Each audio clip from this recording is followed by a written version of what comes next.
ಪೂಜ್ಯಾಯ ರಾಘವೇಂದ್ರಾಯ ಸತ್ಯಧರ್ಮರತಾಯ ಚ ಭಜತಾಂ ಕಲ್ಪವೃಕ್ಷಾಯ ನಮತಾಂ ಕಾಮಧೇನುವೆ.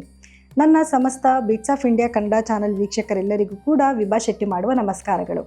ಮಾಸ ಭವಿಷ್ಯ ಕಾರ್ಯಕ್ರಮಕ್ಕೆ ತಮಗೆಲ್ಲರಿಗೂ ಸ್ವಾಗತ. ಬನ್ನಿ ದ್ವಾದಶ ರಾಶಿಗಳ ಒಂದು ಫಲಾನುಫಲಗಳನ್ನ ನೋಡೋಣ. ಅದಕ್ಕೂ ಮುಂಚೆ ಗ್ರಹಗಳ ಒಂದು ಸ್ಥಾನಮಾನನ ತಿಳ್ಕೊಳ್ಳೋಣ. ಮೊದಲನೇದಾಗಿ ಕುಜಗ್ರಹ ಕುಂಭ ರಾಶಿಯಿಂದ ಮೀನ ರಾಶಿಗೆ ಇದೇ ತಿಂಗಳ 2ನೇ ತಾರೀಕು ಬದಲಾವಣೆಯನ್ನು ಮಾಡ್ತಾ ಇದ್ರೆ, ಬುಧ ಗ್ರಹ ಕುಂಭ ರಾಶಿಯಿಂದ ಮೀನ ರಾಶಿಗೆ ಇದೇ ತಿಂಗಳ 11ನೇ ತಾರೀಕು ಬದಲಾವಣೆ ಮಾಡ್ತಿದೆ. ತದನಂತರ 30ನೇ ತಾರೀಕು ಮತ್ತೊಂದು ಸತಿ ತನ್ನ ಬದಲಾವಣೆ ಮಾಡ್ತಿದೆ. ಅಂದರೆ ಮೀನ ರಾಶಿಯಿಂದ ಮೇಷ ರಾಶಿಗೆ ತನ್ನ ಪತನ ಬದಲಾಯಿಸ್ತಿದೆ. ಇನ್ನು ಸೂರ್ಯ ಮೀನ ರಾಶಿಯಿಂದ ಮೇಷ ರಾಶಿಗೆ ಇದೇ ತಿಂಗಳ 14ನೇ ತಾರೀಕು ತನ್ನ ಪತನ ಬದಲಾಯಿಸ್ತಾ ಇದ್ರೆ, ಶುಕ್ರ ಗ್ರಹ ಬಂದು ಮೇಷ ರಾಶಿಯಿಂದ ವೃಷಭ ರಾಶಿಗೆ 19ನೇ ತಾರೀಕು ತನ್ನ ಪತನ ಬದಲಾಯಿಸ್ತಿದೆ. ಸೊ ಹಾಗಿದ್ರೆ ದ್ವಾದಶ ರಾಶಿಗಳ ಮೇಲೆ ಏನೆಲ್ಲ ಫಲಗಳನ್ನ ನೀಡುತ್ತೆ ಅನ್ನೋದ್ರ ಬಗ್ಗೆ ನೋಡೋಣ ಬನ್ನಿ. ಕನ್ಯಾ ರಾಶಿಯವರ ಏಪ್ರಿಲ್ ತಿಂಗಳ ಭವಿಷ್ಯ ಹೇಗಿರುತ್ತೆ ಅಂತ ನೋಡೋದಾದ್ರೆ ನೋಡಿ, ಕನ್ಯಾ ರಾಶಿಯವರಿಗೆ ನಿಮ್ಮ ರಾಶ್ಯಾಧಿಪತಿ ಆಗಿರುವಂತಹ ಬುಧ ಗ್ರಹ ಸಪ್ತಮದಲ್ಲಿ ಸಂಚಾರ ಮಾಡ್ತಿದ್ದಾನೆ, ಜೊತೆಗೆ ನೀಚ ಸ್ಥಾನ ಕೂಡ ಆಗಿದೆ. ಸೊ ಹಾಗಾಗಿ ಕೆಲವೊಂದು ಹಿನ್ನಡೆಗಳು, ಅಂದರೆ ಕೆಲವು ಕೆಲಸಗಳಲ್ಲಿ ಸ್ವಲ್ಪ ಬೇಗ ಕೆಲಸಗಳು ಮೂವ್ ಆಗಲ್ಲ, ಅಥವಾ ನೀವೇನಾದರೂ ಡಾಕ್ಯುಮೆಂಟ್ಸ್ ಮಾಡ್ತಿದ್ದೀರಾ ಅಂದರೆ ಅದರಲ್ಲಿ ಏನಾದರೂ ಕೆಲವೊಂದು ಮಿಸ್ಟೇಕ್ಸ್ ಆಗೋದು, ಈ ರೀತಿ ಕೆಲವು ಸಮಸ್ಯೆನ ಎದುರಿಸ್ಬೇಕಾಗಿ ಬರುತ್ತೆ. ಜೊತೆಗೆ ನರಕ್ಕೆ ಸಂಬಂಧಪಟ್ಟರು ಕೆಲವು ಸಮಸ್ಯೆಗಳನ್ನ ಕೂಡ ಎದುರಿಸ್ಬೇಕಾಗಿ ಬರುತ್ತೆ. ಇನ್ನು ಒಳಿತೇನು ಅಂತ ನೋಡಿದ್ರೆ, 10ನೇ ಮನೆಯಲ್ಲಿ ಗುರುವಿನ ಒಂದು ಸಂಚಾರ ನಡೀತಿದೆ. ಇದು 2ನೇ ಮನೆ ಗುರುವಿನ ದೃಷ್ಟಿ ಇದೆ, 6ನೇ ಮನೆ ಗುರುವಿನ ದೃಷ್ಟಿ ಇದೆ. ಸೊ ಹಾಗಾಗಿ ಯಾರೆಲ್ಲ ಉದ್ಯೋಗಸ್ಥರಿರ್ತಾರೆ ಅವರೆಲ್ಲರಿಗೂ ಕೂಡ ಪ್ರಮೋಷನ್ ಆಗುವಂಥ ಒಂದು ಟೈಮ್ ಆಗಿರುತ್ತೆ. ರಾಹು ಬೇರೆ 6ನೇ ಮನೆಯಲ್ಲೇ ಸಂಚಾರ ಮಾಡ್ತಿರೋದ್ರಿಂದ ಫಾರಿನ್ಗೆ ಹೋಗುವಂಥ ಒಂದು ಕೆಲವು ಅವಕಾಶಗಳನ್ನ ತೊಗೊಂಬಂದು ಕೊಡ್ತಾನೆ. ಜೊತೆಗೆ ಕೆಲಸದಲ್ಲಿ ಮತ್ತಷ್ಟು ಮಗದಷ್ಟು ಅಭಿವೃದ್ಧಿನ ತೊಗೊಂಬಂದು ಕೊಡ್ತಾನೆ. ಜೊತೆಗೆ ಗುರುವಿನ ದೃಷ್ಟಿ ಕೂಡ ಇರೋದ್ರಿಂದ ಇನ್ನಷ್ಟು ಅಭಿವೃದ್ಧಿನ ನೀವು ನೋಡಬಹುದು. ಅಂದರೆ ಪ್ರಮೋಷನ್ ಆಗೋದು, ಕೆಲಸನ ಗುರುತಿಸ್ಕೊಳ್ಳುವಂಥದ್ದು, ಅಥವಾ ಕೆಲಸನ ಜಾಸ್ತಿ ಮಾಡುವಂಥದ್ದು, ಅಥವಾ ಹೊಸ ಐಡಿಯಾಗಳನ್ನ ತೊಗೊಂಡು ಬಂದು ಕೊಡುವಂಥದ್ದು. ಇದರಿಂದ ಏನಾಗುತ್ತೆ, ನಿಮ್ಮ ಹೆಸರು ಕೀರ್ತಿ ಮತ್ತಷ್ಟು ಮಗದಷ್ಟು ಜಾಸ್ತಿ ಆಗುತ್ತೆ. ಜೊತೆಗೆ ವ್ಯಾಪಾರಸ್ಥರಿಗೆ ಅಂತ ನೋಡೋಕೆ ಬಂದಾಗ 10ರಲ್ಲೇ ಗುರುವಿನ ಸಂಚಾರ ಇರೋದ್ರಿಂದ ಜಾಸ್ತಿ ಎಫರ್ಟ್ ಹಾಕಿ ಕೆಲಸ ಮಾಡಿದ್ರೆ ಮಾತ್ರ ಉತ್ತಮವಾದ ಫಲಗಳನ್ನ ಖಂಡಿತವಾಗ್ಲೂ ನೋಡಬಹುದು. ಯಾಕಂದರೆ ಗುರುವಿನ ಸ್ಥಾನಮಾನನೇ ಆಗಿರುತ್ತೆ. ಗುರು ಕೂತ್ಕೊಂಡಿರೋ ಜಾಗದಿಂದ ನಿಮಗೆ ಅಂಥ ಉತ್ತಮವಾದ ಫಲಗಳು ಬರಲ್ಲ. ಆದರೆ ಅವಕಾಶಗಳು ನಿಮ್ಮನ್ನು ಹುಡ್ಕೊಂಡು ಬರುತ್ತೆ. ಅವಕಾಶಗಳನ್ನ ನೀವು ಸದುಪಯೋಗ ಪಡಿಸ್ಕೋಬೇಕು, ಜಾಸ್ತಿ ಹಾರ್ಡ್ ವರ್ಕ್ ಮಾಡಿದ್ರೆ ಮಾತ್ರ ಉತ್ತಮ ಫಲಗಳನ್ನ ನೀವು ನೋಡಬಹುದು. ಯಾಕೆಂದರೆ ಶನಿ ದೃಷ್ಟಿ ಕೂಡ ನಿಮಗೆ ನೇರವಾಗಿ ಬಿದ್ದಿರೋದ್ರಿಂದ ಕೆಲವೊಂದು ಲೇಜಿ ಫೀಲ್ ಆಗ್ತೀರಾ. ಯಾವ ಕೆಲಸಕ್ಕೂ ಬೇಗ ಎದ್ದೋ ಕೆಲಸ ಮಾಡೋದಿಲ್ಲ, ಅಯ್ಯೋ ಇವತ್ತು ಮಾಡೋಣ ಆಮೇಲೆ ಮಾಡೋಣ, ಅಥವಾ ಇನ್ನೊಂದು ಅರ್ಧ ಗಂಟೆ ಬಿಟ್ಟು ಹೋಗೋಣ ಅಂತ ಟೈಮ್ ಬಾರಾಗ್ಬಿಡೋದು, ಆಮೇಲೆ ಅಯ್ಯೋ ಟೈಮ್ ಆಗೋದು ಸುಮ್ಮನೆ ಮನೇಲೇ ಇರೋಣ ಅಂತ ಇದ್ಬಿಡೋದು. ಈ ರೀತಿ ಕೆಲವು ಸಮಸ್ಯೆನ ಎದುರಿಸ್ಬೇಕಾಗಿ ಬರುತ್ತೆ. ಸೊ ಹಾಗಾಗಿ ನಿಮಗೆ ನೀವೇ ಉತ್ತೇಜನ ಕೊಟ್ಕೊಂಡು ಬೇಗ ಎದೋಡಬೇಕು, ಬೇಗ ಕೆಲಸ ಮಾಡಬೇಕು ಅಂತ ಅಂದ್ಕೊಂಡು ನೀವು ಕೆಲಸ ಮಾಡಿದ್ರೆ ಖಂಡಿತವಾಗ್ಲೂ ನಿಮಗೆ ಬರೋ ನೆಗೆಟಿವಿಟಿ ಏನಂದರೆ, ಈ ಲೇಜಿನೆಸ್ಸಿಂದ ನೀವು ಕಳ್ಕೊಳ್ಳೋಂಥ ಕೆಲವು ಕೆಲಸದ ಆಪರ್ಚುನಿಟೀಸ್ ಇರುತ್ತಲ್ಲ, ಅದರಿಂದ ನೀವು ಈಚೆ ಬರ್ಬೋದು. ಜೊತೆಗೆ 12ರಲ್ಲಿ ಕೇತುವಿನ ಸಂಚಾರ ಇರೋದ್ರಿಂದ ಸ್ವಲ್ಪ ರೆಸ್ಟ್ಲೆಸ್ ಫೀಲ್ ಆಗ್ತೀರಾ, ನಿದ್ದೆ ಸರಿಗೆ ಬರೋದಿಲ್ಲ, ಅಥವಾ ಬೇಗ ಮಲ್ಕೊತೀನಿ ಅಂತ ಪ್ರಯತ್ನ ಪಟ್ಟರು ಕೂಡ ಆವಾಗವಾಗ ಸ್ಲೀಪ್ ಡಿಸ್ಟರ್ಬೆನ್ಸ್ ಆಗುವಂಥದ್ದು. ಇದರಿಂದಲೇ ಅರ್ಧ ಲೇಜಿನೆಸ್ ಬರ್ತಾ ಇರುತ್ತೆ. ಯಾಕಂದರೆ ಇಲ್ಲಿ ಲೇಜಿನೆಸ್ಗೆ ಅದಕ್ಕೆ ಎರಡಕ್ಕೂ ಒಂದು ಕನೆಕ್ಟಿವಿಟಿ ಆಗೋಯ್ತು. ಏನು ಕೆಲಸ ಮಾಡೋಕ್ಕೂ ನಿಮಗೆ ಉತ್ತೇಜನನೇ ಇರೋದಿಲ್ಲ, ನಿದ್ದೆ ಸರಿಗಿಲ್ದಿರೋದ್ರಿಂದ. ಸೊ ಇದೊಂದು ಕೇತು ಒಂದು ಪರಿಣಾಮದಿಂದ ಇದಾಗ್ತಾ ಇರುತ್ತೆ. ಜೊತೆಗೆ ನೀವೇನಾದರೂ ಭೂಮಿಗೆ ಸಂಬಂಧಪಟ್ಟಿದ್ದ ವ್ಯವಹಾರಗಳು ಮಾಡ್ತಾ ಇದ್ರೆ ಅದರಲ್ಲಿ ಕೆಲವೊಂದು ಒಳಿತು ಆಗ್ತಾ ಇರುತ್ತೆ, ಕೆಲವೊಂದು ಕೆಟ್ಟದು ಆಗ್ತಿರುತ್ತೆ. ಯಾಕೆಂದರೆ ಗುರು ದೃಷ್ಟಿ ಆಗಿರ್ಬೋದು, ಶನಿ ದೃಷ್ಟಿ ಆಗಿರ್ಬೋದು ಸಮಾನ ಪ್ರಮಾಣದಲ್ಲಿ ನಿಮಗೆ 4ನೇ ಮನೆ ಮೇಲೆ ಇರೋದ್ರಿಂದ ಏನೋ ಒಂದು ಒಳ್ಳೆ ಕೆಲಸ ಮಾಡೋಕ್ಕೆ ಹೋಗಿರ್ತೀರಾ, ಅಲ್ಲಿ ಏನಾದರೂ ಒಂದು ನೆಗೆಟಿವಿಟಿ ಆಗಿರುತ್ತೆ, ಅಥವಾ ಏನೋ ನೆಗೆಟಿವಿಟಿ ತುಂಬ ದಿವಸದಿಂದ ಆಗ್ತಿದೆ ಅಂದ್ಕೊಂಡ್ರೂ ಕೂಡ ಒಂದು ಒಳ್ಳೆ ಫಲ ಬಂದುಬಿಡುತ್ತೆ, ಅಥವಾ ಅದಕ್ಕೆ ಯಾವುದೋ ಒಂದು ಸೊಲ್ಯೂಷನ್ ಬಂದುಬಿಡುತ್ತೆ. ಹಾಗೆ ತಾಯಿ ಆರೋಗ್ಯಕ್ಕೂ ಕೂಡ ಅದಷ್ಟು ಉತ್ತಮವಾಗಿರೋದಿಲ್ಲ.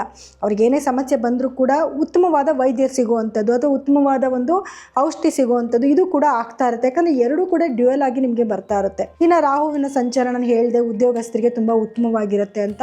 ಆದರೆ 7ನೇ ಮನೆಯಲ್ಲಿ ಶನಿಯ ಒಂದು ಸಂಚಾರ ಆಗಿರ್ಬೋದು, ನೀಚ ಬುಧನ ಒಂದು ಸಂಚಾರ ಆಗಿರ್ಬೋದು, ಕುಜನ ಒಂದು ಸಂಚಾರ ಇರೋದ್ರಿಂದ ಗಂಡ ಹೆಂಡತಿ ಮಧ್ಯದಲ್ಲಿ ಕೆಲವೊಂದು ವೈಮನಸ್ಯಗಳು ನಡೀತಾ ಇರುತ್ತೆ. ಅಂದರೆ ನೀವೇನೋ ಹೇಳ್ತೀರಾ, ಅವರೇನೋ ಅರ್ಥ ಮಾಡ್ಕೊಳ್ಳೋದು, ಇದರಿಂದ ಸ್ವಲ್ಪ ವೈಮನಸ್ಯಗಳಾಗುವಂಥದ್ದು ಇದೆಲ್ಲ ನಡೀತಾ ಇರುತ್ತೆ.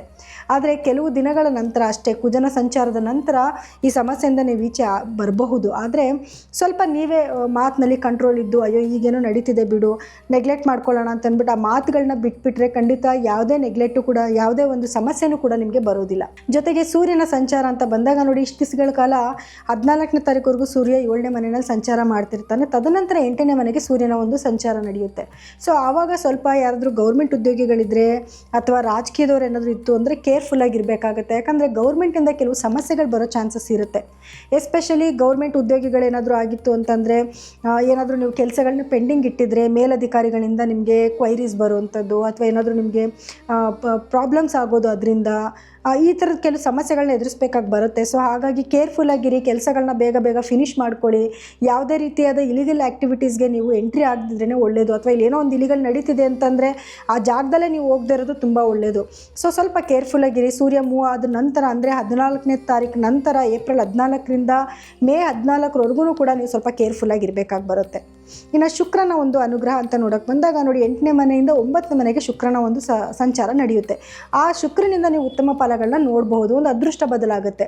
ಅಂದರೆ ಒಳ್ಳೊಳ್ಳೆ ಅವಕಾಶಗಳು ಬರುವಂಥದ್ದು, ಹಣಕಾಸಿನ ಅಭಿವೃದ್ಧಿ ಆಗುವಂಥದ್ದು, ಅಥವಾ ತಂದೆ ಮನೆಯಿಂದನೋ ತಾಯಿ ಮನೆಯಿಂದನೋ ಕೆಲವೊಂದು ಹಣಕಾಸಿನ ಒಂದು ವಿಚಾರ ತಿಳಿಯೋದು, ಅಥವಾ ಪಿತ್ರಾರ್ಜಿತ ಆಸ್ತಿ ಬಗ್ಗೆ ತಿಳ್ಕೊಳ್ಳುವಂಥದ್ದು, ಇದೆಲ್ಲನೂ ಕೂಡ ನೀವು ನೋಡಬಹುದು. ಆರೋಗ್ಯದಲ್ಲಿ ಏನು ಶುಕ್ರನಿಂದ ಏರುಪೇರುಗಳಾಗುತ್ತೆ ಅಂತ ಹೇಳಿದ್ದೆ, ಅದು ಸ್ವಲ್ಪ ನಿಮಗೆ ಸುಧಾರಿಸ್ಕೊಳ್ತಾ ಹೋಗುತ್ತೆ. ಸೊ ಇನ್ನು ವಿದ್ಯಾರ್ಥಿಗಳು ಅಂತ ನೋಡೋಕೆ ಬಂದಾಗ, ವಿದ್ಯಾರ್ಥಿಗಳಿಗೆ ಎಜುಕೇಷನಲ್ಲಿ ಚೆನ್ನಾಗಿರ್ತಾರೆ. ಸ್ವಲ್ಪ ಎಫರ್ಟ್ ಹಾಕಿ ಓದಿದ್ರು ಕೂಡ ಒಳ್ಳೆ ಮಾರ್ಕ್ಸ್ನ ನೋಡುವಂಥ ಒಂದು ಟೈಮ್ ಆಗಿರುತ್ತೆ. ಹಣಕಾಸಿನ ಅಭಿವೃದ್ಧಿ ಚೆನ್ನಾಗಿರುತ್ತೆ. ಒಂದಲ್ಲ ಒಂದು ರೀತಿಯಲ್ಲಿ ಹಣ ಬರ್ತಾ ಇರುತ್ತೆ. ಯಾಕಂದರೆ 2ನೇ ಮನೆಗೆ ಗುರುವಿನ ದೃಷ್ಟಿ ಇದೆ. ಒಂದಲ್ಲ ಒಂದು ರೀತಿಯಲ್ಲಿ ಹಣ ಬರ್ತಾ ಇದ್ರೂ ಕೂಡ ಕೇತುವಿನ ಸಂಚಾರದಿಂದ ಕೆಲವೊಂದು ಖರ್ಚು ಕೂಡ ಆಗ್ತಾ ಇರುತ್ತೆ. ಸೊ ಹಾಗಾಗಿ ಆರೋಗ್ಯದಲ್ಲೂ ಸ್ವಲ್ಪ ಏರುಪೇರುಗಳಿರುತ್ತೆ. ಸೊ ಹಾಗಾಗಿ ಆರೋಗ್ಯದ ಕಡೆನೂ ಸ್ವಲ್ಪ ನೀವು ಗಮನ ಕೊಡಬೇಕಾಗಿ ಬರುತ್ತೆ. ಇನ್ನು ಪರಿಹಾರವಾಗಿ ಏನು ಮಾಡ್ಕೋಬೇಕು, ಕೆಲವೊಂದು ಸಮಸ್ಯೆಗಳು ಕೂಡ ಜಾಸ್ತಿ ಇದೆ, ಒಳ್ಳೆಯದು ಕೂಡ ಜೊತೆಯಲ್ಲಿ ಸರಿಸಮನಾಗಿದೆ.